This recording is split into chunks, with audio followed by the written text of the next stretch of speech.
وأعوذ بالله من الشيطان الرجيم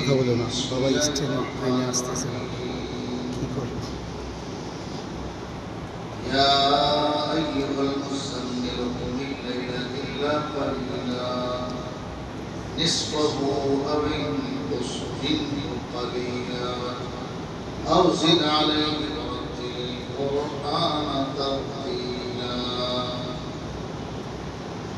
وقال عبد الله بن رواحة رضي الله تعالى عنه في شأن رسولنا صلى الله عليه وسلم: وحين رسول الله يتلو كتابه إذا انشق معروف من الفجر ساطع أرانا الهدى بعد العمى فقلوبنا به موقنة أنما قالنا واقع يبيت يجافي جنبه عن فراشه إذا استسبلت بالمشركين المضاجع وذكر شر جبيني در فروشا ولدانا ذكر المعنى كروشا. صدق الله مولانا العظيم وصدق رسوله النبي الكريم ونحن على ذلك لمن الشاهدين والشاكرين والحمد لله رب العالمين.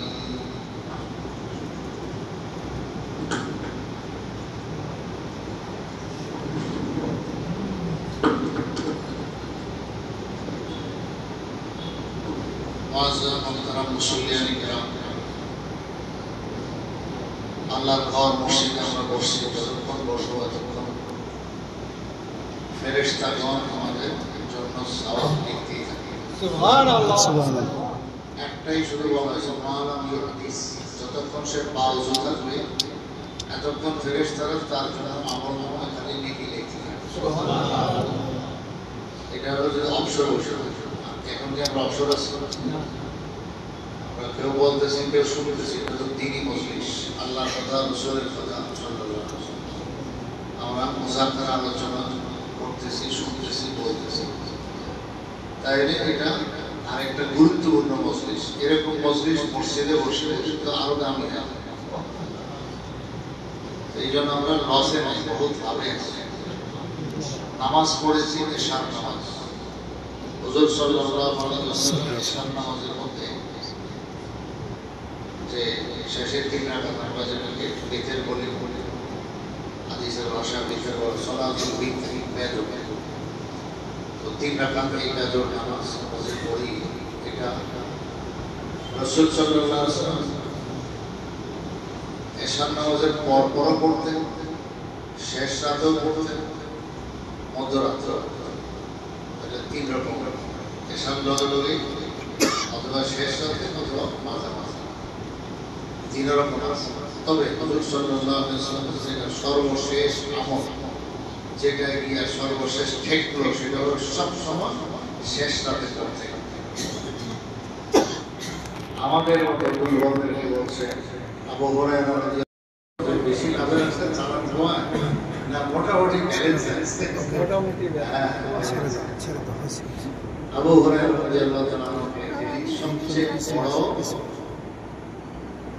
সাহাবায়ে কেরামের মধ্যে বেশি হাদিস বর্ণনা করেন।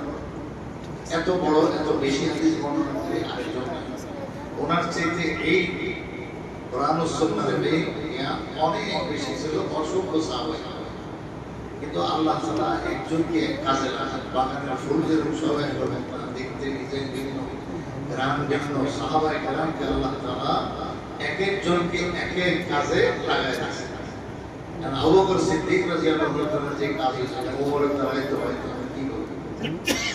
এই জন্য তো ওমর রাদিয়াল্লাহু তাআলা মাঝে মাঝে বলতেন যে আবু বকর যদি আমারে 2টা দিনের আর রাতে সওয়াব দিয়ে দেয়, আমি ওমর সারা জীবনের নেকি তাকে দিয়ে দেব। সুবহানাল্লাহ, সুবহানাল্লাহ। এর মধ্যে একটা হলো গুরুত্বপূর্ণ, রাসূল সাল্লাল্লাহু আলাইহি ওয়াসাল্লামের ইন্তেকালের পর উসামা রাদিয়াল্লাহু তাআলার নেতৃত্বে যে লশকর এবং জামাত সেই ভিন দেশে পাঠানো যে প্রোগ্রাম রাসূল করে গেছে, এটা কি উনি বড় কথা আছে? এটা রাসূলের বানানো প্রোগ্রাম, আমি এটার মধ্যে কোনো হাত দিলাম। রাসূলের ইন্তেকাল হয়েছে ঠিক আছে, ইন্তেকালের পর যা করা তখন সুন্দর সব কাজ সমাধা হয়ে গেল। এখন আর কোনো এক সেকেন্ড বসে থাকার টাইম বাস তোমরা চাও জৈশে ইসলামা উসামা রাদিয়াল্লাহু তাআলার মাধ্যমে ওনার নেতৃত্বে যে জামাত পাঠাইছেন, এই ব্যাপারে হযরত আবু বকর সিদ্দিক বড় অটল ছিলেন। অন্যরা সবাই একটু লেগে গেছে, মাত্র রাসূলের ইন্তেকাল হইল, একটু চিন্তা ভাবনা তো করা দরকার। এখন এই কাফেরদের উপরে এরকম ভাবে চড়াও হওয়ার জন্য এত দরকার, একটু থেমে নেই। কিন্তু শেষ পর্যন্ত সবাই বলছেন যে এই সিদ্ধান্তটা যে কত বরকতময় ছিল। এক সিদ্ধান্তের উপর অটল থাকার কারণে কাফেররা এমন ভীত হয়ে গেল, যখন শুনছে নবী মারা গেছে, মুহাম্মদ সাল্লাল্লাহু আলাইহি ওয়াসাল্লাম মুসলমানদের নবী নাই, তো ওদের সাহস কিন্তু বেড়ে গেছে। যখন কিনে ধরে বলে আসতেছে আমরে মারার জন্য, ধরার জন্য, ওরা গেছে কাবরে খাইছে। ওরা তো বহুত সাহসী দেখি, ওরা তো নবীর ইন্তেকাল পেয়ে ওখান পর্যন্তই শেষ, এটা নিয়ে বসে থাকলেন, কাছে নামছে না।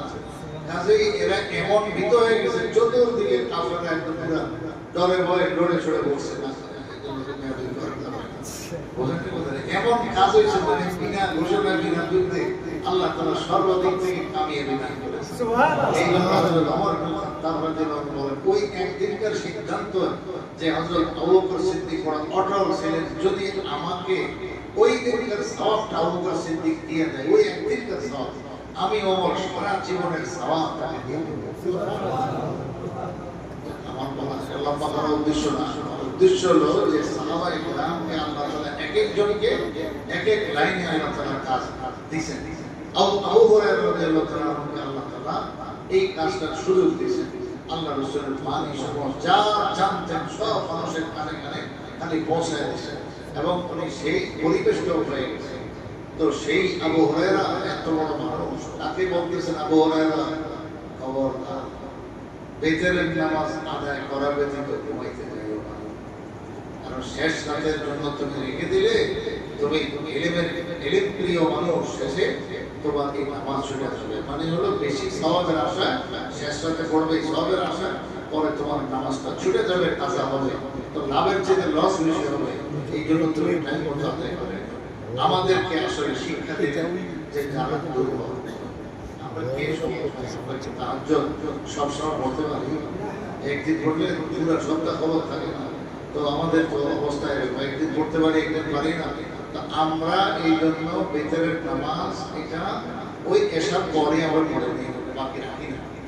আমি অনেক বড় বড় বুজুর্গদের নাম জানি এবং তাদের সঙ্গে উঠা বসা চলাফেরা করে দেখছি, এরা সবসময় তাহাজ্জুদ বুঝা, কিন্তু বেতরের নামাজ একবারে দেখেছে সাথে সাথে পড়ে নেবে। এমনকি দেরি করে না, আগে বেতর করে নেবে। কারণ আগে চালান ঠিক রাখতে হবে ভাই, ব্যবসারও পরে 2-4 টাকা আপনি বাড়ায় পড়বেন, পরে অসুবিধা নেই, পরে পড়াবেন। কারণ আপনি বেতরকে তাহির করতেছেন, দেরি করতেছেন, পরে পড়বেন, আগে যে 2-4 টাকা আপনি নফল করতেছেন। এমন হইতে পারে আপনার মোবাইলটা বাজে উঠছে, ইমার্জেন্সি এখনই যাইতে হবে, পরে ঠিক এমনই ঘটনা ঘটে আপনি করে দিবেন, পরে আপনি যে মসজিদ থেকে বের হয়ে গেলেন, বাসায় চলে গেলেন, আর বেতর যে পড়েন নাই এটা মনে নেই, পরের দিন মনে উঠবে এমনটা হয়ে যাবে। এই জন্য এখন সময়টা এমন যে আমরা আসলে অতি বুজুর্গের চিন্তা করার চাইতে আসলে সামান ঠিক রাখা হলো আমাদের বড় কাজ। এরপরে আপনি যতটুকু পারেন পরে এটা হলো একটা। 2 নম্বর কথা হলো এই বেতের নামাজ হুজুর সাল্লাল্লাহু আলাইহি ওয়াসাল্লাম 3টা সূরা দিয়ে পড়ছেন, যাদের মুখস্থ আছে সূরাগুলো সব সময় এই 3 সূরা দিয়ে পড়বেন। হুজুর সাল্লাল্লাহু আলাইহি ওয়াসাল্লাম প্রথম রাকাতে সাব্বিহ ইসমা রাব্বিকাল আ'লা এই সূরাটা পড়তেন, দ্বিতীয় রাকাতে কুল ইয়া আইয়ুহাল কাফিরুন পড়তেন, তৃতীয় রাকাতে কুল হুয়াল্লাহু আহাদ এই সূরা পড়তেন। এই 3 সূরা দিয়ে সব সময় বেতের নামাজ পড়তেন, পড়া পছন্দ করেছেন। এই হাদিসটাকে বলে মুতাওয়াতির, মানে অকাট্য প্রমাণে প্রমাণিত যে আল্লাহ রাসূল 3 রাকাতে এই 3টা সূরা বেতের নামাজে আদায় করতেন। তো আমরা এই জন্য আমলের চেষ্টা করি। এরপরে আরেকটি মাসলা হলো বেতের নামাজের সালামটা ফিরে গিয়ে রাসূল চাই শুরু রাতে পড়ো, মধ্যরাতে পড়ো, শেষ রাতে পড়ো, নিয়ম ছিল একই, কেরাতে একই। এবং এই বেতের নামাজ সালাম ফিরে গিয়ে 2টা দোয়া হতো, এগুলো আমরা পড়ার চেষ্টা করি। যার জানা আছে না পড়েন, নিয়মিত পড়বেন, জানা না থাকলে শেখার চেষ্টা করি। 1 নম্বর ছোট্ট দোয়া সুবহানাল মালিকুল কুদ্দুস, এইটা 3 বার সুবহানাল মালিকুল কুদ্দুস, সুবহানাল মালিকুল কুদ্দুস 3 বার। এই তৃতীয়বারে এই শব্দের সঙ্গে দুইটা বাক্য একটু পড়াই গেল, রব্বিল মালাইকাতি ওয়ার রূহ, এইটুকু রব্বিল মালাইকাতি ওয়ার রূহ। তাহলে কেমনে আবার পড়ে সুবহানাল মালিকুল কুদ্দুস, সুবহানাল মালিকুল কুদ্দুস, সুবহান। এখানে একটু বেশ আওয়াজটাও উঁচু এবং শব্দটাও বাড়ানো। তৃতীয়বারে রাসূল বলতেন উঁচু আওয়াজ, ইয়ারফাউ বিহা সালিসা, তৃতীয়বার উঁচু আওয়াজে বলতেন, সেটা হলো সুবহানাল মালিকুল কুদ্দুস রব্বিল মালাইকাতি ওয়ার রূহ। অনেক বড় আমল, যার আমল জারি আছে করেন।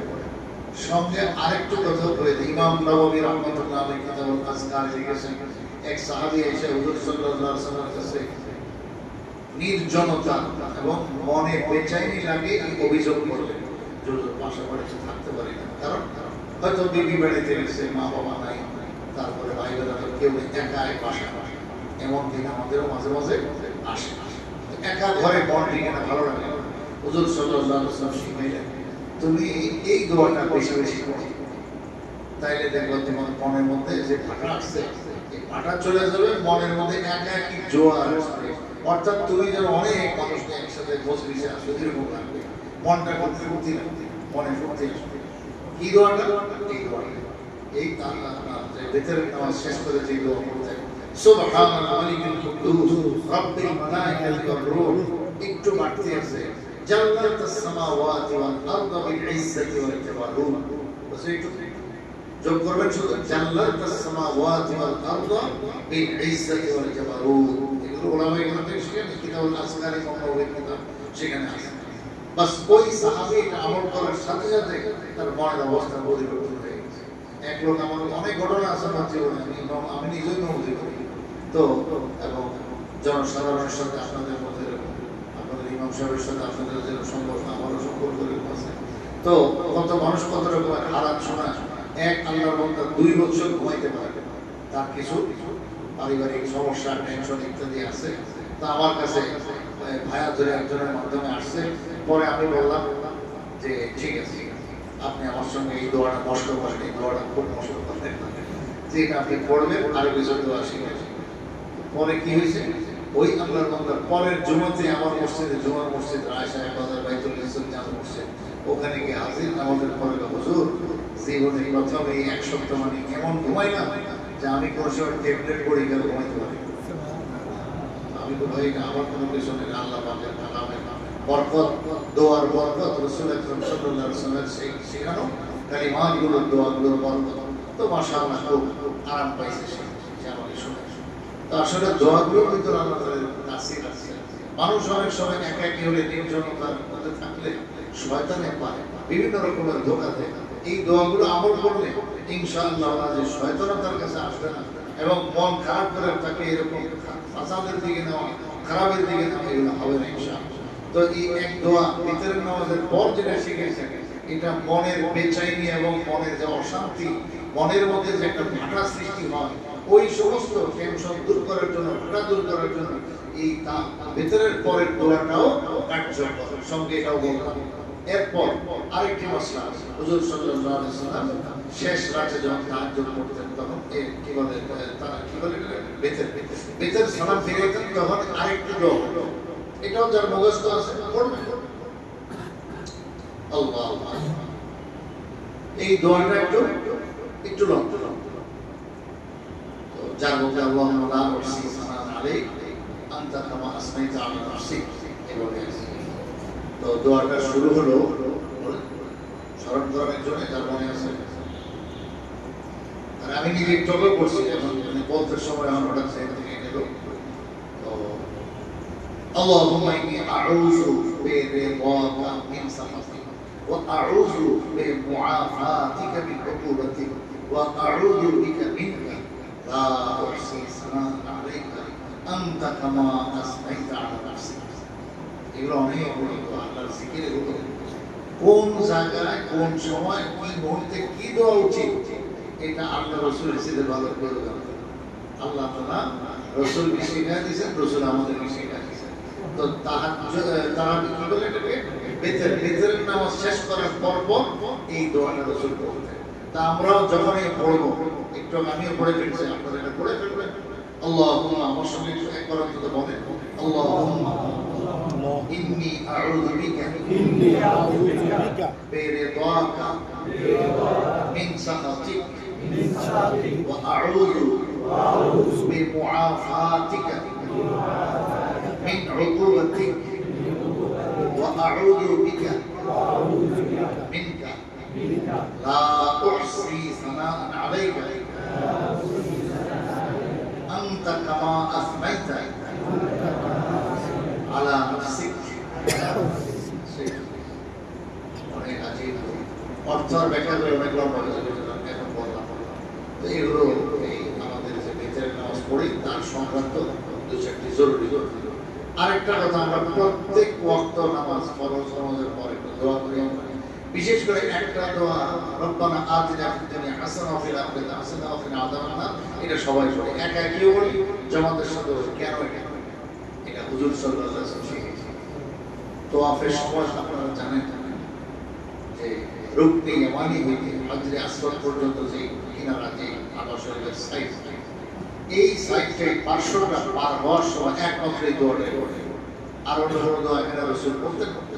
এত ইহতিমাম, রব্বানা আতিনা ফিদ দুনিয়া হাসানাহ ওয়া ফিল আখিরাতি হাসানাহ ওয়া কিনা আযাবান নার। এবং উম্মে সালামা রাদিয়াল্লাহু আনহা সহ কত সাহাবা সাহাবিয়া ওনাদের থেকে বর্ণিত যে হুজুর সাল্লাল্লাহু আলাইহি ওয়াসাল্লাম এই দোয়াটা আমার সাথে অনুভব, রব্বানা আতিনা ফিদ দুনিয়া, এটা খুব কম ছাড়তেন।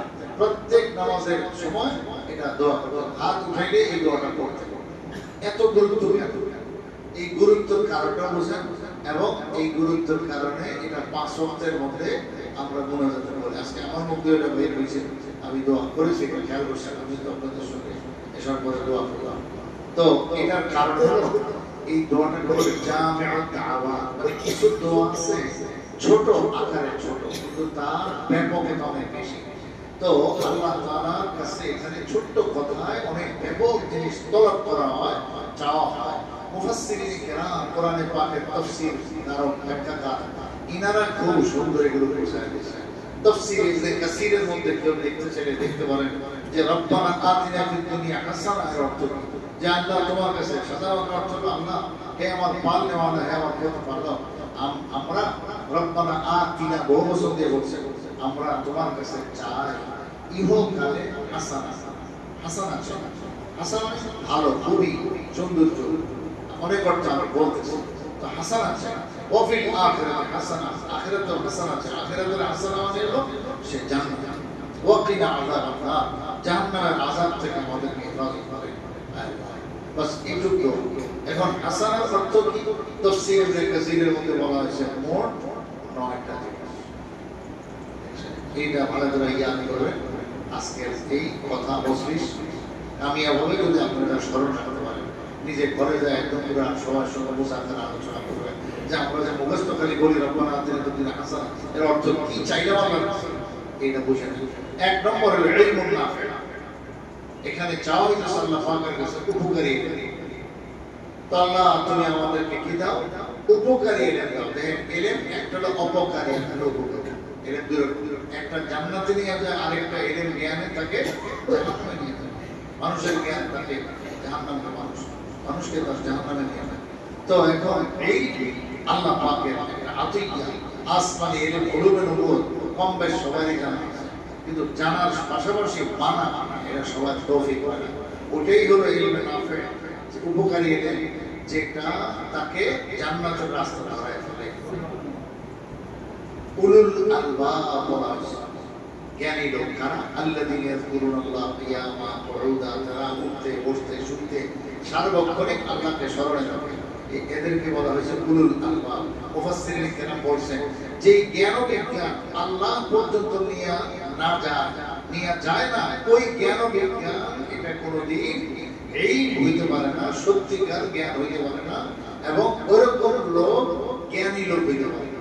জ্ঞানী লোক তাকেই বলবে যার জ্ঞানে তাকে আল্লাহ পর্যন্ত, সৃষ্টিকর্তা পর্যন্ত পৌঁছায় যায়। তো এখন আসেন ইলমুন নাফি, আসমানি ইলম, তাহলে এটা 1 নম্বর ধারণ করা। তো এই আতিনা ফিদ দুনিয়া হাসানাহ কিন্তু বলতেছি আমরা, অথচ আমাদের খবর যে উপকারী ইলম দেওয়া। তো উপকারী কোথায় শিখতে বলেন? যত কওমি মাদ্রাসা এগুলোকে উপকারী শিখানো হইতেছে। আপনাদের পাশে মাদ্রাসা দিলেও আর অনেক মাদ্রাসা আছে। একবারে সে আলী মাদ্রাসা সামিতে সর্বোচ্চ লেখাপড়া সে আপনাদের এই মাদ্রাসায় আছে এবং আশেপাশে অনেক মাদ্রাসায় আছে। এগুলোতে আপনার সে উপকারী ইলম শিখা, আল ইলমুন নাফিআ, যে ইলমটা মানুষকে একদম জান্নাতের রাস্তা শিখায় দেয়, ধরায় দেয়, এটাই হলো উপকারী ইলম। এটাই তোমার কাছে লাগবে। জাগতিক ইলমের জগতে থেকে আখিরাতে আমাকে কাজ দিবে, যেটা আল্লাহ পর্যন্ত পৌঁছায় দেয় ওটা আমাকে কাজ দিবে। তো এক নম্বর ইলমুন নাফিআ, দুই নম্বর আমলুন সালিহ, নেক আমল। ইলমটা পাকা হইলে আমলটাও পাকা। ইলম যত খাঁটি হবে, আমল তত শুদ্ধ বিশুদ্ধ সহি হবে এবং সুন্নত মোতাবেক হবে এবং সেই আমলটা দামি হবে। তাহলে ইলমুন নাফিআ, আমলুন সালিহ। তিন নম্বর হলো আফিয়াত। আফিয়াত আরবিতে বলে আফিয়াত, এর অর্থ সাধারণ ভাষা আফিয়াত বলে। আপনারা মিশনের ভিতরে হয়তো পাবেন যে বিপদাবদ মুক্ত, বিপদাবদ। এটা একটা সংক্ষিপ্ত কথা। আসলে আফিয়াত মানে হলো হাদিসের ভাষায় যেটাকে রাসূল শিখিয়েছেন সেটাকে বলে দুনিয়ার সমস্ত মুসিবত থেকে রক্ষা পাওয়া, আখিরাতের সমস্ত বিপদাবদ মুসিবত থেকে রক্ষা পাওয়া, এর নাম আফিয়াত। শুধু শেষ হয় আরো আছে বাহ্যিক যত মুসিবত এগুলোর থেকে রক্ষা পাওয়া, নিরাপদে থাকা। এরকম ভাবে বাতিনি ভাবে দিলের মধ্যে যে সমস্ত মুসিবত আসে এগুলো থেকে রক্ষা পাওয়া, এর নাম আফিয়াত। তাহলে চার জিনিস হলো জাহিরি যত বিপদাবদ, বাতিনি যত বিপদাবদ, ইহকালীন যত বিপদাবদ, পরকালীন যত বিপদাবদ, এই সমস্ত বিপদাবদ থেকে রক্ষা পাওয়া, এর নাম শরীয়তের ভাষায় বলে আফিয়াত। এই আফিয়াত নিরাপত্তা সুস্থতা এক কথায় বলে এটাই চাওয়া হয় যে রব্বানা আতিনা ফিদ দুনিয়া হাসানাতান, জান্নাত দুনিয়া আফিয়াত। দেখছেন কত ব্যবহার করতে আমরা খেয়াল করি। এই জন্য আল্লাহ রাসূল এটা খুব মজবুত ভাবে ধরছেন, উম্মতকে শিখাইতেছেন যে তোমরাও কি দোয়া বেশি করো। কয়টা হলো ভাই? তিনটা হলো মাত্র, ইলমুন নাফিআ, আমালুন সালিহ আর আফিয়াত। এরপর দারুন রাহমা, প্রশস্ত ঘর। কেন আছে আপনারা লিখে উপস্থিত থাকতে লাগবে। ছোট্ট একটা কন্ডেন্স সেল করে যেখানে যে রাখে ফাঁসি রাখে, এরকম একটা রুমে আপনাদের থাকতে পারবে, আয়না করে থাকতে পারবে। তো এই যে ছোট্ট একটা কামরা নড়াচড়া যায় না, চিন্তা করে দেখেন আল্লাহ আমাদের যে সুন্দর সুন্দর ঘর বানাইবার তৌফিক দিয়েছেন, ভাড়া থাকি আর নিজে বানায় থাকি, ঘরের মধ্যে থাকার যে সুযোগ দিয়েছেন, এটা আল্লাহ পাকের কত বড় নিয়ামত। এটাই কিন্তু চাওয়া হইতেছে প্রত্যেক নামাজের পরে যে আল্লাহ তুমি আমাকে প্রশস্ত ঘর দাও। দারুন রাহমা, দার মানে ঘর, রাহমা মানে প্রশস্ত, প্রশস্ত চারটা। ৫ নম্বরে রিজকুন ওয়াসি, খালি থাকলে হবে ঘরে আছে না ঘরে না, বলে রিজকুন ওয়াসি, প্রশস্ত রিজিক, যে আল্লাহ তুমি আমাকে প্রশস্ত রিজিক দাও। দেখছেন প্রশস্ত রিজিক, রিজিক আমার কাছে চাইতে হয়। এবং রাসূল সাল্লাল্লাহু আলাইহি ওয়াসাল্লাম এমন কৌশল শিখিয়েছেন, দোয়া করো যে আল্লাহ আমার জীবনে সবচেয়ে প্রাচুর্যতার ভিতরে যে টাইমটা কাটে ওই মুহূর্তটা তুই ঘোরাঘুরি করে দাও, প্রতিদিন যেন ওই প্রাচুর্যতার ভিতরে থাকে। দেখছেন কি বলছি? আল্লাহ আল্লাহ রাসূল সাল্লাল্লাহু আলাইহি ওয়াসাল্লাম আমাদেরকে শিখাইছেন আল্লাহুম্মা জাআল আওসা রিজকিকা আলাইয়া ইনদা কিবারি সিন্নি ওয়া ইনফিতা'i উমরি। আল্লাহ যখন আমার বয়স শেষ হয়ে যাবে, একদম শেষ বয়সে, আখেরি বয়সে, ওই সময় আমাকে সবচেয়ে প্রশস্ত রিজিক, আরাম, আয়েশ, প্রাচুর্যতার ভিতরে তুমি রাখো। বুড়াকালে মানুষের চাকরি বাকরি থাকে না, শরীরের ক্ষমতা থাকে না, এখন কাজ করার ক্ষমতা নাই, কিন্তু খাওয়ার জরুরত আমরা দিয়ে রাখছি। আল্লাহ জরুরতটা খুব ভালোভাবে পূরণ হয় সেটা ব্যবস্থা করে দিও।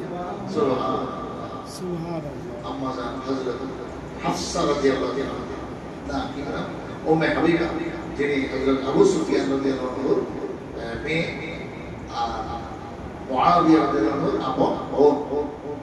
তো একদিন হযরত উম্মে হাবিবা রাদিয়াল্লাহু আনহা, মুসলিম শরীফ হাদিসটা আছে, আল ইতিকাদ ইমাম বাইহাকির কিতাব, সেখানে হাদিসটা একেবারে বিশুদ্ধ। শুনেন ঘটনা। হযরত উম্মে হাবিবা রাদিয়াল্লাহু আনহা রাসূলের সামনে বসে দোয়া করতেছে, আল্লাহ আল্লাহুম্মা মাত্তি'নি বিআবি বিআবি ওয়া বিআখি ওয়া বিজাওজি। আল্লাহ তুমি আমার বাবা, আমার ভাই, তারপরে আমার স্বামী রাসূল সাল্লাল্লাহু আলাইহি ওয়াসাল্লাম, তিনজন দ্বারা তুমি আমাকে অনেক বেশি কিছু দাও, আমাকে অনেক ফায়দা দাও, অনেক দীর্ঘজীবী করো, যাতে আমি এদের থেকে খুব ফায়দা পাই। সাথে সাথে আল্লাহ রাসূল সাল্লাল্লাহু আলাইহি ওয়াসাল্লাম বললেন, সাড়ে জানোলি না, বলেন উম্মে হাবিবা তুমি বলছো, তুমি এইভাবে কেন আমার কাছে বলছো? কারণ তোমার বাবার যতদিন হায়াত আছে ততদিন থাকবে, তুমি বেশি বললেও না হবে, চাইলেও হবে না। তোমার ভাইও যতদিন বাঁচে ততদিন বাঁচবে। আমি রাসূল তোমার স্বামী ঠিক আছে, কিন্তু আমি তো অমর হয়ে আসি না, আমি একদম চলে যাবো। কাছেই তিনজনের জন্য যে দোয়া করছো, তিনজন সময় মতো চলে যাবে, কাজে তোমার দোয়াটা হয় না। তুমি দোয়া করো এইভাবে যে আল্লাহ তোমার কাছে আমি আফিয়ত চাই, নিরাপত্তা চাই, সুস্থতা চাই, আরাম আয়েশ চাই, রিজিকের যেন অভাব অনটন না হয়, ঘরে থাকার অসুবিধা না হয়, আমার চলাফেরার কোনোখান থেকে কোনো মুসিবত না হয়, এটা না তুমি চাইবে। এটাকে এক কথা মানে আফিয়ত বলে। তো সেটা তুমি আল্লাহর কাছে চাও। আল্লাহ তাআলা এই তিন ব্যক্তি, একটা মেয়ে মানুষের জন্য দেখেন, বাবা, ভাই, স্বামী, এই তিনটা লোক সবচেয়ে বেশি গুরুত্বপূর্ণ। আল্লাহ রাসূল বলেছেন এই তিন ব্যক্তি ছাড়াও আল্লাহ তাআলা আফিয়ত দিতে পারেন, আর তিন ব্যক্তি থাকা সত্ত্বেও আল্লাহ আফিয়ত নিয়ে দিতে পারেন। বহু মানুষের এরকম বাবাও আছে, স্বামীও আছে, ভাইও আছে, কিন্তু তার জীবনে শান্তি নেই। এরকম বহু মেয়ে মানুষ পাবে, কিন্তু আবার কেউ নাই, বহু সুখে। তাহলে আফিয়ত, সালামত, নিরাপত্তা, শান্তি কে দেয়? আল্লাহ। এই জন্য বলে উম্মে হাবিবা তুমি ভুল করছো, ঠিক মতো দোয়াটা করো। অনেক বড় একটা শিক্ষণীয় জিনিস আমাদের সামনে এসে গেছে উম্মে হাবিবা রাদিয়াল্লাহু আনহা ঘটনা। তো আল্লাহর কাছে আমরা এই কয় জিনিস চাইবো? 9 জিনিস। আসসালাম মানে 9 জিনিস, ইলমে নাফে, আমলে সালেহ, তারপরে আফিয়ত, এরপরে দারুন রাহমা, প্রশস্ত ঘর, এরপরে রিজকুন ওয়াসি, প্রশস্ত রিজিক, 5টা। 6 নম্বরে হলো যাওজাতুন হাসানাতুন সালিহা, নেক ব্যক্তি, সুন্দরীও বলছেন হাসানা মানে সুন্দরী, তো সুন্দরী আবার নেক কারবি না, পরেজগার না, এরকম দেখি কপালে জুটলে তো বেশ ভাই বলেন নেক বিবি, কিন্তু তাকওয়াওয়ালা, পরেজগারি ওয়ালা বলি, এবং দিকে সুন্দরী রমণী। তো এরকম যদি বিবাহ আগে তো দোয়া করাই চাই, তাহলে এরকম মিলে গেলে আপনার কপাল। আর বলে আমি তো বিয়ে করেই ফেলছি, তো করে ফেললে এটাকে কি আমরা সুন্দর বানাইতে পারে? এটা সুন্দর বানাইতে পারে, তাকওয়াকে দিতে পারে, তাকওয়া দিতে পারে, এটারে তো ভালো বানাইতে পারে। তো বলে আমি তো বিয়ে করেই ফেলছি, আমার কি না, বিয়ের বদলে বদলে। এবং যার এগুলো নিয়ামত আছে, এগুলো ঠিক থাকে, এটার জন্যই প্রতি 5 ওয়াক্তে খালি বলতেছে হাসানা, যে আল্লাহ আপনার কাছে হাসানা আছে। কয়টা হলো? 6টা। যাওজাতুন হাসানাতুন সালিহা। এবার 7 নম্বর হলো ওয়ালাদুন বাররুন, নেক সন্তান। দেখেন বিবি পাইছে কিন্তু সন্তান পান না, অথবা সন্তান পাইছে কিন্তু নেক সন্তান হয় না, বদনাম, কিন্তু আরো কলঙ্ক মা বাবার জন্য। এই জন্য কইছে হাসানা বলা যায়, প্রতিদিন দোয়া করতে হবে, আল্লাহ তোমার কাছে হাসানা চাই, মানে নেক সন্তান চাই। আচ্ছা, এই হলো 7। 8 নম্বর হলো মারকাবুল হানি, চলার জন্য আরামদায়ক বাহন। এখন এটা গাড়ি বলেন, প্রাডো গাড়ি বলেন, প্রাইভেট কার বলেন, যে কোনো একটা দামি গাড়ি আপনার চলার জন্য খুব আরামদায়ক হয়, এরকম একটা গাড়ি চাই। আগে ছিল গাধা ঘোড়া, এখন ঘোড়া, এখন গাড়ি।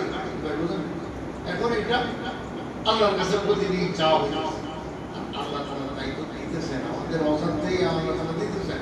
এই ব্যাখ্যা অনুযায়ী তো আমরা তো আর চাই না, কিন্তু আল্লাহ তাআলা আপনাদের আমাদের চলার জন্য বাহন দিতেছেন কিনা, রাস্তায় আপনি চলার জন্য যখন চাইতেছেন, এভাবে তাকান, যে ধরনের গাড়ির দরকার আপনাকে মিলে দেয় আল্লাহ তাআলা, বা নিজের গাড়ি আছে তো সেটা আপনি নিয়ে বের হইতেছেন, আপনাকে আল্লাহ তাআলা বিভিন্নভাবে চালাইতেছেন। চাই নিজের গাড়িতে চলেন আর অন্য ভাড়া গাড়িতে চলেন, কিন্তু আল্লাহ তাআলা চড়ার জন্য ব্যবস্থা তো রাখছেন। হজম করে কি আপনি নিজের বিমান বানাই আর কিনে কি যাইতে পারবেন? ওই বিমান দিয়ে তো যাবে। তো আরামদায়ক বাহন, সেই মক্কা শরীফ মধ্যে চলে আপনি আইসা জায়গায় ঘুরে হজ উমরা করে ফেলতেছেন, দুনিয়ার কত জায়গায় আপনার ব্যবসা বাণিজ্য কাজ কারবারের জন্য যাইতেছেন, সব কিছু আরামদায়ক আল্লাহ তাআলা ব্যবস্থা করেছেন কিনা? করেছেন। এটাই হলো হাসানা। এই হলো 8 নম্বর। সর্বশেষ 9 নম্বর হলো সানাউন জামিল, সুখ্যাতি, যে চতুর্দিকে যেন আমার সুখ্যাতি থাকে, মানুষ ভালো বলে আমাকে। এটা কিন্তু কাম্য, কিন্তু এটা নিজের গর্ব করার বিষয় না। এবং জোর করে পাওয়ার বিষয়। আমার আখলাক চরিত্রের কারণে মানুষ আমাকে ভালো বলবে মন্দ বলবে, আমার আখলাক ঠিক রাখি আর এটা কামনা আছে। কেউ যদি ভালো বলে আল্লাহ তুমি কবুল করো। মানুষ তো আমাকে বলে ভালো, কিন্তু আল্লাহ আমি তো আসলে খারাপ, আমি তো আসলে ভালো হইতে পারি না। আল্লাহ মানুষের জবান অনুযায়ী আমাকে একটু ভালো বানায় দাও। নিজে একা একা চিন্তা করা চাই, এটাও আল্লাহ তাআলার এক নিয়ামত। কোরআন শরীফে আল্লাহ তাআলা সাহাবায়ে কেরামের এক ঘটনা উল্লেখ করেছেন, লম্বা ঘটনা, সারমর্ম বলি যে এক যুদ্ধের মধ্যে মুসলমানরা নিজেদেরকে পরিচয় ভাবে করে ফুটিয়ে তুলতে পারে না। এরা বলছে আমরা তো সাবি হয়ে গেছি, সাবি বাংলার চলে পাগল, আমরা পাগল হয়ে গেছে। ওই জমানায় কাফেররা মুসলমানদেরকে পাগল বলতো, এগুলো সব হলো পাগল। আসলে তো পাগল পাগল আল্লাহ পাগল, কিন্তু ওরা টিটকারি করে পাগল বলতো। তো ওই সাহাবায়ে কেরাম ভালো করে বুঝাই বলতে পারেন নাই, তো ওনাদের হাতে অনেকগুলো ছাত্র ছিল, এরকম রাখালি করতেছে। তো এরা বলছে যে আমরা তো পাগল। তো তখন সাহাবায়ে কেরাম বুঝতে পারে নাই ভালো করে, তখন ইনাদেরকে হত্যা করে ফেলছে। এটা একটা ভুল দুর্ঘটনা ঘটছে, ওনারা ভুল করে ফেলছে। শেষ পর্যন্ত ঘটনার প্রেক্ষিতে হুজুর সাল্লাল্লাহু আলাইহি ওয়াসাল্লাম যখন আসছে, আয়াত নাযিল হয়ে গেছে, আমরা সব জানাই দিয়েছেন, সর্বনাশ করছে। হুজুর সাল্লাল্লাহু আলাইহি ওয়াসাল্লাম অনেক তানাজ হয়েছে। তারা যখন একটা ভাষা দিয়ে যেভাবে বুঝাইছে যে তারা মুসলমান, তোমরা এটা কেন মানলা না, ওই রাসূলুল্লাহ আমাদের তো সন্দেহ লাগছে, ওরা মনে হয় নিজেরা 5 বার জন্য মিথ্যা কথা বলছে।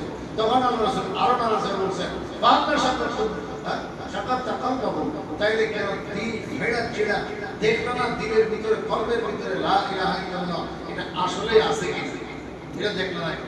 তার মানে এটা অসম্ভব। দিল চিরা এরকম কারো ঈমান কাছে করা সম্ভব নয়। মুখ দিয়ে বলছে এটুকুই তোমরা থামতা, কেন তোমরা থামলা না? এরপর আমার বলা উদ্দেশ্য যে কথাটা ওই আয়াতে আসছে, আল্লাহ তাআলা বলেন কাযালিকা কুনতুম আমান্নাল্লাহু আলাইকুম ওয়া ইয়াসাবিনা, তোমরা যখন মায়ের দিছো মনে করো তোমাদের প্রতি স্মরণ করো, তোমরাও একদিন এমন ছিলা, তুমি ঈমান গ্রহণ করার পরে কোনো ভাইরাল হয়ে যাও না, তোমাকে কেউ মুমিন হিসেবে মুসলমান হিসেবে চিনত না।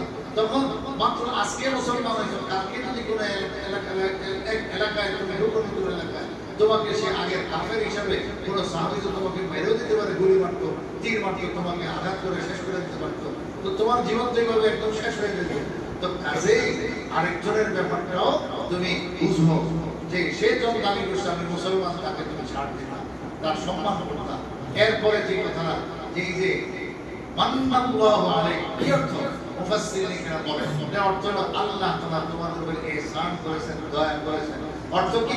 অর্থ হলো তুমি মুমিন হিসেবে, মুসলিম হিসেবে, ভালো মানুষ হিসেবে আল্লাহ তোমাকে পরিচিত করে দিয়েছেন। এই হলো আল্লাহর নিয়ামত। এটাকে আল্লাহ তাআলা বলছেন যে আল্লাহ তাআলা ইহসান তোমাদের উপরে করেছেন, তোমাদের ধোঁকা দিয়েছেন যে তোমরা এই নিয়ামতের মূল্যায়ন করো, যে তুমি মশহুর হয়ে গেছো, প্রসিদ্ধ হয়ে গেছো, তোমাকে 10 জনে চিনে, 10 জন তোমাকে সেলুট দেয়, সালাম দেয়, তোমাকে সম্মান করে। এই সম্মানটা আল্লাহর পক্ষ থেকে আসছে। কাজেই এটাকে তুমি পুঁজি বানায় আরো ভালো হওয়ার চেষ্টা করো। তোমাকে মানুষ ভালো বলে তো আরো ভালো হওয়ার চেষ্টা করো। আর তুমি কতটুকু ভালো মানুষকে বলে সেটা তুমি নিজে ফিকির করো। একেবারে গর্বে ফেটে যাবে না আমি অনেক ভালো, না আমি নিজে ভালো যে বলে সে সত্যি ভালো না, সে তো আল্লাহর কাছে অনুগত থাকতে হবে। মানুষ তো আমাকে ভালো বলে, আমি তো তেমন ভালো হইতে পারি না, ভালো এটার তো কোনো শেষ নাই, তো আমার তো আরো ভালো হওয়ার কথা। এইভাবে নিজে চিন্তা করবে, তাইলে এটা হলো সর্বশেষ কাজ। সানাতুন জামিল, সুখ্যাতি, চতুর্দিকে যেন আমার সুখ্যাতি থাকে, সুনাম থাকে।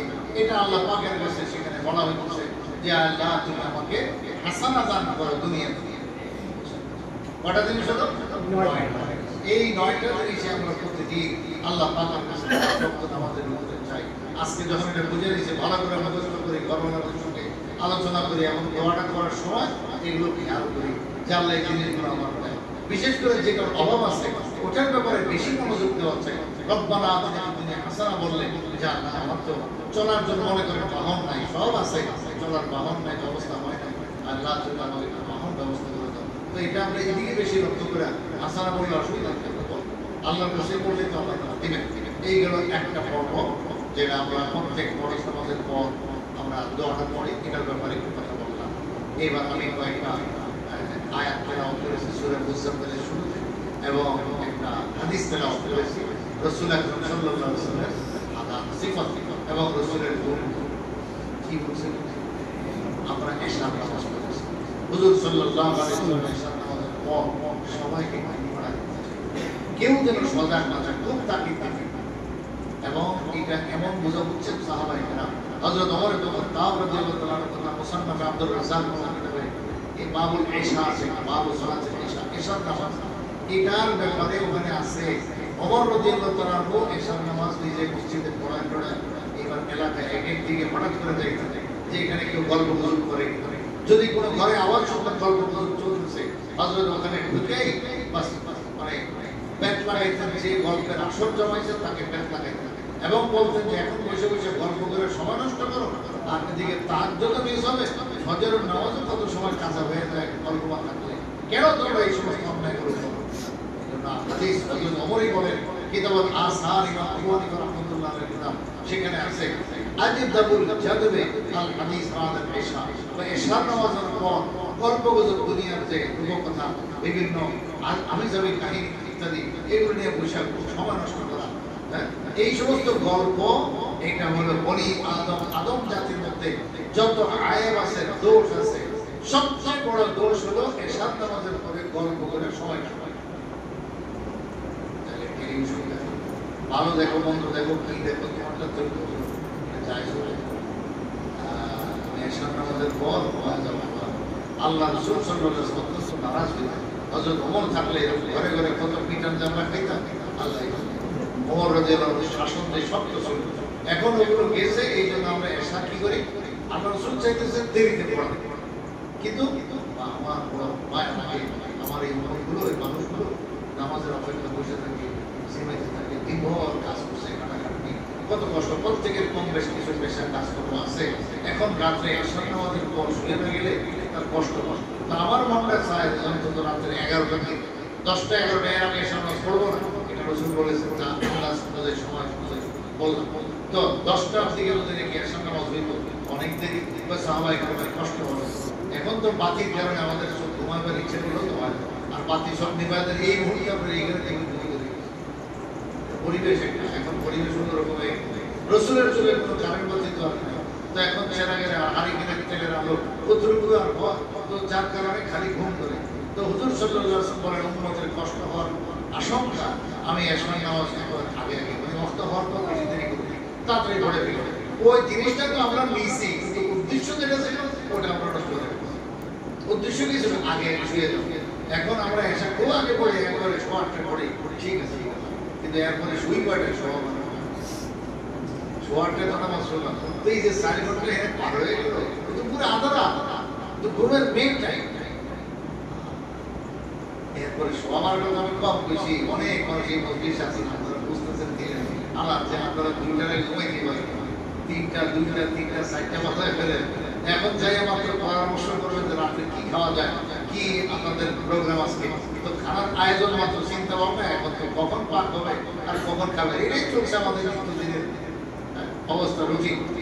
এই জন্য আমাদের স্বাস্থ্যেরও ক্ষতি, দিনের ক্ষতি, সব দিক দিয়ে আমরা লসে আছি। প্রত্যেকে যদি এরা পরিবেশ বানাইতে পারেন যে সরকার আমি বেশি দেরি করি, একবারে জরুরি কথা ছাড়া কথাই করবেন, এটা যদি ঘরে করতে পারে দেখবেন কারেন্ট বিল অটোমেটিক আপনার কমে গেছে, বাসায় যেগুলো আরামসে করে দেখেন। আপনি রাত্রে বেলা যেটা ঘুমের জন্য আল্লাহ বানাইছেন সেটা আপনি আল্লাহ বলছেন দুনিয়া বানাই, দিন বানাইছি, দিন এটা বানাইছিল মানুষের জিন্দিগি যাপনের যত উপায় উপকরণ, এগুলো বোঝার জন্য যে তুমি ব্যবসা করো, পেশা করো, তুমি কাজকর্ম করো। আর এটাকে বানাইছি পোশাক, পোশাক যেন গায়ের সাথে লেগে থাকে রাতের বেলা, এই রাতটা তোমাকে একদম আটকে দিয়ে দিয়েছে, এটা তুমি মানে বাধ্য করছে করতে পারে। আল্লাহ তাআলা বাতি নিভাই দিয়েছেন যে সব ঘুমা, বা সন্ধ্যার পরে এসব পর আর দেরি নেই, তুমি এইবার এসব নামাজ পড়ছো, ঘুমায় যাও। তাহলে ঘুমাইতে ঘুমাইতে দেখবেন রাতের 12টা 12:15 কি বললাম 4 ঘন্টা হয়ে গেছে। এরপরে 1টা 2টা হয়ে যায়, একেবারে 5 ঘন্টা হয়েই যায়।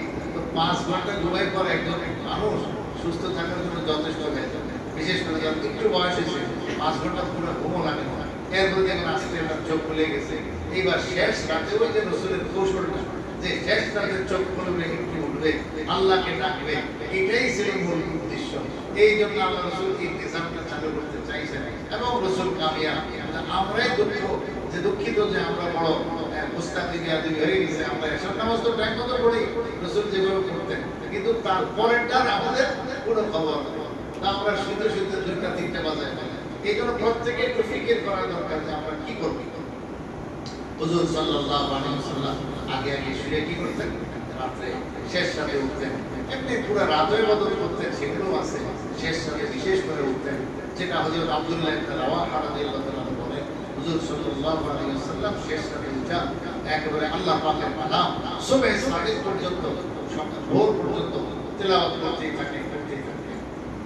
এটা কি সে কবিতার আকারে পেশ করেছেন।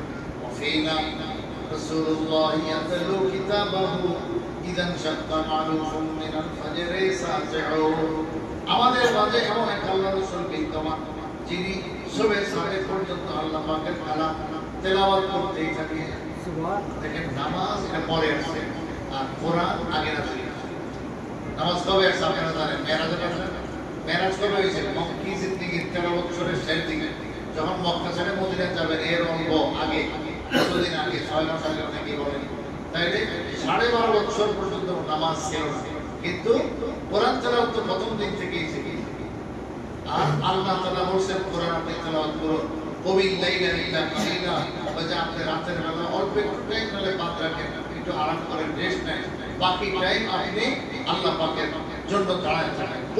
মানে দাঁড়ান, আল্লাহ বাস রাতে দাঁড়ায়, রাত্রি জাগরণ করুন, রাত্রে আপনি জাগ্রত থাকেন। কি করবেন? ওয়ারাতিল কুরআন তারতিলা, বাজে আপনি কোরআনে পাক ধীরে ধীরে তেলাওয়াত করেন। এই কোরআনের তেলাওয়াতটাই ছিল তাহাজ্জুদ। এটাই তাহাজ্জুদ। তাহাজ্জুদ মানে ঘুম থেকে ওঠার পর আল্লাহর কিছু ইবাদত করা, তেলাওয়াত।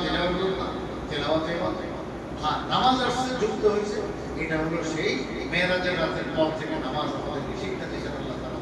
বরং নামাজ পড়তে বলছেন, রাসূল জানেন না কি নামাজ পড়বেন, রাসূল প্রশ্নও করেন, রাসূল বলেন পরের দিন জিবরীল আলাইহিস সালাম মেরাজের রাতের পরের দিন এসে যোহরের টাইমে হাজির।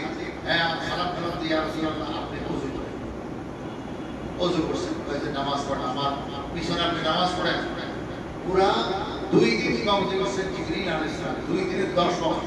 প্রথম দিন 5 ওয়াক্ত নামাজ যোহর থেকে শুরু করলেন, পরের দিন এই ফজর পর্যন্ত কয় ওয়াক্ত? 5 ওয়াক্ত। প্রত্যেকটা নামাজ একেবারে ফার্স্ট ওয়াক্তে, আউয়াল ওয়াক্তে যাকে বলে, আউয়াল ওয়াক্তে পড়াইলেন। জিবরীল আলাইহিস সালাম ইমাম, রাসূল হলেন মুক্তা, দুইজন মানুষ। বলে আমি কেমনে নামাজ পড়াই আপনি শিখেন, এইটা নামাজ শিখেন। তো এর আগে রাসূল তাহাজ্জুদ করতে করতেন, তাহাজ্জুদ পড়েছে কিন্তু নামাজ ছিল। বুঝেন আপনারা, তাহাজ্জুদ মানে হলো ইবাদত করা, আল্লাহর কালাম তেলাওয়াত করা। ওটাই জানি ছিল এই এক যুগের মধ্যে। এরপরে এসে নামাজ যোগ দিয়েছে। এইভাবে প্রথম দিন নামাজ পড়েছে। দ্বিতীয় দিন যোহরের সময়, আজকের এই দিকে কালকে যেরকম টাইমে আসছে ওইটাকে তো আসার কথা, ওযু করে রাসূল বসে রয়েছে। কিন্তু জিবরীল আসে না, জানতেন না যে কি হবে। আউয়াল ওয়াক্তের সঙ্গে আজকে আসেন না, টাইম নাই, অনেক পার হয়ে গেছে। রাসূল কিছু বুঝতেছেন, মনে হয় আজকে শেষ টাইম না। পরে দেয় ঠিকই একবারে শেষ টাইম, যখন 4 রাকাত নামাজ পড়লার টাইম থাকবে না, এই টাইমে এসে বলে আল্লাহ আল্লাহ। জিবরীল ইমামতি করে ছেড়ে দেবে, যোহর শেষ, আচ্ছা আমি যাই, আবার দেখা হবে। আগে বুঝে ফেলছেন যোহরে জনের বসে, আসর আউয়াল ওয়াক্তে আসবে না, কি আসবে? আখিরি ওয়াক্তে, একদম শেষ ওয়াক্তে আসে বাস আল্লাহু আকবার, নামাজ পড়ে চলে গেছেন। মাগরিবের শেষ ওয়াক্তে, এশারও শেষ ওয়াক্তে, পরের দিন ফজরের নামাজ একদম বেলা ওঠার আগে শেষ মুহূর্তে পড়ে সালাম বের আসে। পরে তো হুজুর ইয়া রাসূলুল্লাহ, আমি তো জিবরীল, নামাজ কেমনে পড়তে ট্রেনিং দিলাম, এটা তো আপনি পাই। 2 নম্বর হলো, আপনি কি খেয়াল করছেন প্রথম দিন সবগুলো নামাজ আমি আউয়াল ওয়াক্তে পড়েছি, আর দ্বিতীয় দিন শেষ ওয়াক্তে? তো খুব ভালো করে খেয়াল করছি, আমি নবী না, আমার দায়িত্ব আছে, তো আমি বুঝে শুনে করছি। তো এই সময়টা আপনি খুব খেয়াল রাখবেন। এটাই হলো নামাজের শুরু আর শেষ, বিদায়া নেহায়া, আপনার জন্য এবং আপনার উম্মতের জন্য। এখন কোন নামাজ একদম আউয়াল ওয়াক্তে পড়ানো উত্তম, যেমন মাগরিব একদম ওয়াক্ত হওয়া মাত্রই উত্তম। আবার কোন নামাজ দেরিতে পড়াই উত্তম, যেমন ফজরের নামাজ দেরিতে পড়া উত্তম। একবারে মাত্র টাইম না পড়ে, ফর্সা রাখে, ফর্সা হইলে পড়বে। অথবা যদি ইমাম সাহেব এমন মজবুত হয় যে লম্বা কেরাত পড়লে 100-200 আয়াত ফজরের নামাজে পড়া যাবে, এতগুলো আয়াত পড়া যাবে লম্বা, তাহলে তার অন্ধকার থাকতে শুরু করতে হবে, যাতে ওই শেষে গিয়ে আলোতে শেষ হয়। রাসূল সাল্লাল্লাহু আলাইহি ওয়াসাল্লাম সেটা করতেন। আর যদি মুসল্লিরা দূরে বলতে ভাই এত লম্বা কেরাত শুনবে না, ইমাম সাহেব কাছে হিম্মত হয় না, তাহলে শেষের দিকে পড়াটাই ভালো। যাই হোক, এরকম কিছু কিছু তো আল্লাহ রাসূলুল্লাহ তারতম্য করে দিয়েছেন। গরমকালে জোহরের নামাজ কাবুল ওয়াক্ত না পড়া, দেরিতে পড়া, আবরি দুবি জোহরের নামাজ একটু দেরি করে পড়ো, ঠান্ডা হলে, কারণ ইত্যাদি অনেক কারণ আছে, আমি সব কথা ঢুকবো না। যাই হোক, কারণও দর্শায় তাহলে এখন এই যে নামাজের শিক্ষা, এটা হুজুর সাল্লাল্লাহু আলাইহি ওয়াসাল্লাম জিবরিল আলাইহিস সালাম প্র্যাকটিক্যাল দিলেন, ওয়াক্ত নামাজের টাইম সেটাও রাসূল সাল্লাল্লাহু আলাইহি ওয়াসাল্লাম শিক্ষা দিলেন। এরপর থেকে নামাজ শুরু হয়ে গেল, এইভাবে নামাজ আসছে। কিন্তু এর আগ পর্যন্ত প্রায় এক যুগ পার হয়ে গেছে। রাসূল নবুয়ত যেদিন পাইছে ওদিন থেকে তেলাওয়াত কেমন জানিয়েছিল, রাত্রেবেলা সারা রাত তাহাজ্জুদ এর মধ্যে পড়তে, তাহাজ্জুদ মানে ওই তেলাওয়াত, বাস ঘুম থেকে উঠে ওযু করে এই আয়াতগুলো পড়তে। যেমন প্রথম পাঁচ আয়াত, ইকরা বিসমি রাব্বিকাল্লাযী খালাক, খালাকাল ইনসানা মিন আলাক, ইকরা ওয়া রাব্বুকাল আকরাম আল্লাযী আল্লামা বিল কলম আল্লামাল ইনসানা মা লাম ইয়ালাম। এগুলো কতদিন চলে গেছে, অনেক দিন চলে গেছে, বাসে আয়াত পাঁচটাই ছিল। এরপরে না বাড়া শুরু হয়েছে, 6 নম্বর আয়াত, 6 নম্বর আয়াত, এই তো খালি বাড়ে। এরপরে শেষ পর্যন্ত 6236টা আয়াত পর্যন্ত এসে গেল। পুরা 30 বার কোরআন কমপ্লিট রাসূলের একদম শেষ জীবন পর্যন্ত 23 বছরে আল্লাহ তাআলা পাঠাইছেন। তাহলে তাহাজ্জুদ প্রথম থেকে এসে রাত্রি জাগরণ, কুমিল লাইলা, এই সূরাটাও প্রথম থেকে নাযিল হয়। ইয়া আইয়ুহাল মুযাম্মিল কুমিল লাইলা ইল্লা কালিলা, অল্প একটু ঘুমান, বাকি টাইম আপনি রাত্রি জাগরণ করুন, এটা আল্লাহ তাআলা প্রথম থেকেই বলেছেন। আচ্ছা, তাহলে এই হুকুম আমাদের জন্য, এটা রাসূলের জন্য স্পেশাল ফরজ ছিল, আমাদের জন্য তাহাজ্জুদ ফরজ নয়, কিন্তু এটা মুস্তাহাব, এবং এমন মুস্তাহাব হযরত জুনায়েদ বাগদাদী রাহমাতুল্লাহ আলাইহির কথা আত-তাবাকাতুশ শাফিঈর কুবরার মধ্যে আছে। ওনার জীবনী লিখতে গিয়ে লেখক বলেছেন তাজউদ্দিন সুবকি রাহমাতুল্লাহ আলাইহি, যে জুনায়েদ বাগদাদীকে ওই জমানার বড় বুজুর্গ স্বপ্নে দেখেছেন, জিজ্ঞেস করতেছেন মা ফাআলাল্লাহু বিক, আল্লাহ তাআলা আপনার সঙ্গে কি আচরণ করেছেন? গফারাল্লাহু লি, আল্লাহ আমাকে মাফ করে দিয়েছেন। কি ব্যাপার, কেমনি কি হলো? যত কিছু দুনিয়াতে কামাই করে আসছি, মানে আখিরাতের কামাই না, নেকি সব একদিকে, আসল কাজ দিছে ওই ওয়ামা নাফানা ইল্লা রুকাআতুন কুননা নারকাউ ফি আখিরিল লাইল, শেষ রাতে যে কয়টা রাকাত পড়তাম তাহাজ্জুদ, এটা সবচেয়ে বেশি কার্যকর হয়েছে। সুবহানাল্লাহ। আসলে এর অর্থ হলো এটা তো ফরজ বাদ দিয়ে কোনো ভুল হবে, ফরজ তো ঠিক রাখতে হবে, ওয়াজিব ঠিক রাখতে হবে, সুন্নাত মুআক্কাদাও ঠিক রাখতে হবে। এরপরে হলো যত গুরুত্ব মিষ্টি, আপনি খালি তাহাজ্জুদের ইহতিমাম করেন, তাহাজ্জুদ নামাজ একটা কমপক্ষে 2 রাকাত পড়লে তাহাজ্জুদ হবে। তবে হুজুর সাল্লাল্লাহু আলাইহি ওয়াসাল্লাম সারাটা জীবন ভর রমজান পাইছে, রমজানের বাইরে পাইছে, সারা বছর করে তাহাজ্জুদ এক রকম চালায় গেছেন, সেটা হলো 8 রাকাত। হ্যাঁ, রমজানের জন্য যেহেতু ফজিলতপূর্ণ টাইম, ভিন্ন আমল চালু করছেন, সেটা কি বলে তারাবিহ নামাজ, সেটা হলো শুরু রাতে শেষ রাতে, আর তাহাজ্জুদ এটা শেষ রাতে, দুইখানে দুইটা আমল। তো তাহাজ্জুদের মধ্যে রমজানে কোনো পার্থক্য করেন নাই, এতে দালে চলা, ব্যালেন্সে চলা, এটার দাম বেশি। রাসূল সাল্লাল্লাহু আলাইহি ওয়াসাল্লাম সবসময় 8 রাকাত পড়তেন। এই জন্য নিসাব এবং সিলেবাস কোর্স এতটুকুই যে 8 রাকাত আপনি যদি পারেন 2 রাকাত করে পড়েন ভালো, আর কেউ যদি 4 রাকাত করেও পড়তে চান তাও কোনো মতে আছে। এমনকি এক নিয়তে আল্লাহু আকবার বলে প্রতি 2 রাকাত পর পড়বেন, সালাম ফিরাবেন 8ম রাকাতে, মানে 8ম রাকাতে বাস একসাথে এক সালামে আপনার 8 রাকাত হয়ে যাবে, এটাও হইতে পারে, এটাও যায়, কোনো সমস্যা নেই। এটা শুধু রাতের বেলা, দিনের বেলা 4 রাকাতের বেশি এক নিয়তে পড়া জায়েজ নাই, আর রাতের বেলায় সর্বোচ্চ 8 রাকাত পড়া জায়েজ, এর বেশি জায়েজ নাই। কেউ তাহাজ্জুদ যদি এক নিয়তে একবার আল্লাহু আকবার নিয়ত করে 8ম রাকাত থেকে সালাম ফিরে প্রতি 2 রাকাতের পর বসলো, বাস তাইলে 4 বার বসা হলো, তাহাজ্জুদ হয়ে যাবে, কোনো সমস্যা নেই। এবং অনুত্তম যেমন, তবে উত্তম এটাই যে 2 রাকাত করে পড়া, যেটা রাসূলের সবসময় আমল ছিল। হযরত আব্দুল্লাহ ইবনে রাওয়াহা রাদিয়াল্লাহু তাআলার কথাটা বলে শেষ করি, আপনারা বিরক্ত হয়ে গেছেন, বিরক্ত হয়ে গেছেন। হযরত আব্দুল্লাহ ইবনে রাওয়াহা বলেন ওয়াফিনা রাসূলুল্লাহ ইয়াতলু কিতাবাহু ইযান শাক্কা মারুফুন মিনাল ফাজরি সাতিউ, আমাদের মাঝে এমন এক রাসূল বিদ্যমান যিনি সবে সাদেক পর্যন্ত আল্লাহ পাকের কালাম তেলাওয়াত করতেই থাকেন। আরানাল হুদা বাদাল আমা ফাকুলুনা বিহি মুকিনাতুন আন্নামা ক্বালা ওয়াকিউ, বুখারী শরীফের হাদিস, যে হুজুর সাল্লাল্লাহু আলাইহি ওয়াসাল্লাম ছিলেন এমন মানুষ যে আমরা গুমরাহি থেকে আমাদেরকে সঠিক রাস্তা দেখাইছেন। আমরা ছিলাম একেবারে আন্ধা এবং গান্ধা, সে বর্বর চোখ বলে আমাদেরটাকে আব্দুল্লাহ ইবনে রাওয়াহা বলেন। যে আমরা এত গান্দা ছিলাম, এই সব গান্দিগি থেকে মুক্ত করে, অন্ধত্ব থেকে মুক্ত করে তিনি আমাদেরকে একদম পবিত্র রাস্তা সিরাতুল মুস্তাকিম সহজ সরল পথে উঠাইছেন। এখন আমাদের অবস্থা হলো আমাদের দিনের অবস্থা হলো মুহাম্মদুর রাসূলুল্লাহ যা বলেন এটাই আমরা 100% বিশ্বাস করি, আর কোনো কিছু বিশ্বাস করি না। রাসূলের কথা 100% থাকে। এই হলো আব্দুল্লাহ ইবনে রাওয়াহার বক্তব্য। শেষ বলতেছেন যে ইনার অবস্থা হলো কি, আল্লাহ ইয়াবিতু ইউজাফি জামবাহু আন ফিরাশিহি ইযা ইসতাসমালাত বিল মুশরিকিন আল মাদাজিউ। তিনি সারা রাত বিছনা থেকে আলাপ থেকে বিছনার জায়গায় উনি কিন্তু আল্লাহ পাকের জন্য আল্লাহ পাকের কালাম তেলাওয়াত করতেই থাকেন। যখন সমস্ত কাফেররা বেঈমান ঘুমাইতে বিছনাটাকে একদম ভারী বানায় ফেলে, সব কাফেররা বেঈমান ঘুমন্ত একেবারে খুব আরামের ঘুম শেষ করে, ওই সময় তিনি নিজের আরামের ঘুম বাদ দিয়ে একমাত্র আল্লাহ পাকের সন্তুষ্টির জন্য বাস তেলাওয়াত করতেই থাকেন।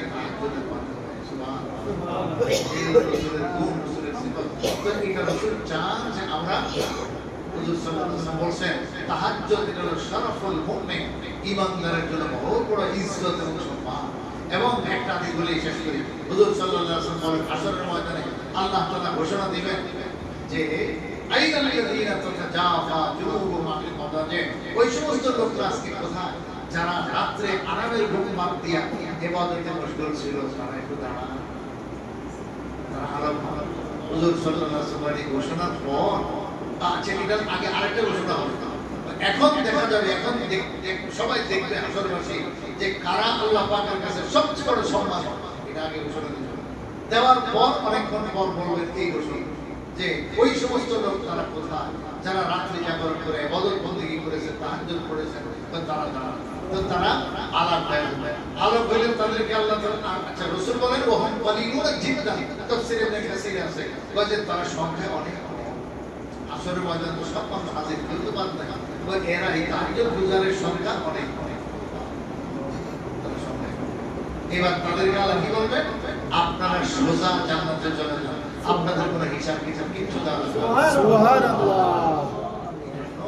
যদি আমরা হালাল গিজা খাইতে পারি, হালালভাবে চলতে পারি, ফরজ ওয়াজিব ঠিক রাখতে পারি, আর তাহাজ্জুদ নামাজ যদি একটু চালায় যেতে পারি, ইনশাআল্লাহ জান্নাতে যাওয়ার রাস্তা খুব সহজ। আল্লাহ তাআলা আমাদের সকলকে তৌফিক দান করেন। অল্প সময় কিছু কথা বলার চেষ্টা করেছে এবং কথা একটু ঘন বলছি, সময় আমার বিরক্ত হন কিনা